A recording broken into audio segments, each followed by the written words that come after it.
In order to see increase and transformation in your life, it requires you to do this key spiritual principle. That is to die. It said, unless a corn of wheat fall to the ground and die, it remaineth alone.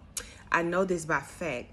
That seed that God has placed on the inside of you, your life is a seed, okay? That vision, that idea, whatever God has gave you on the inside of you and planted in you, unless you fall to the ground, which is an indication of your surrender. It's a place of humility. It's a place of hiddenness in the secret place. Until you fall to the ground, until you humble yourself before the mighty hand of God and you begin to seek his face, he said you will remain alone. You will remain in this place of independence, because when we do not fall to the ground in a place of humility and seek his face, it is like an indication that you can do this life, you can do this thing without God. But regardless of what God has given you, shown you the ideas, or planted the vision on the inside of you, or just you walking this walk with Christ, until you make the decision that you will fall to the ground and die,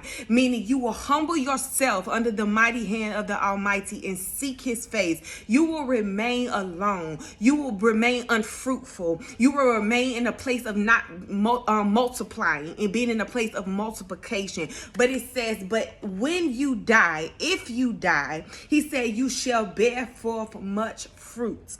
Okay, so the Spirit of the Lord, that means your death equals multiplication. I have seen it in many seasons of my life when I actually chose to die and I actually allowed the Spirit of the Lord to do a work on the inside of me behind the mountain in the secret place, just as Jesus did. Just as Jesus went behind the mountain, so should we. Just as Jesus died, so should we. It says we shall share in his resurrection, but we shall also share in his suffering. So it is a lot of you that do not want to suffer, but the Spirit of the Lord said you have to kill this flesh. You have to die to yourself, your will, your ways, and how you want to live and do things, so that you are able to see and enter into the transformation and the will and the promise that God has for you in this season.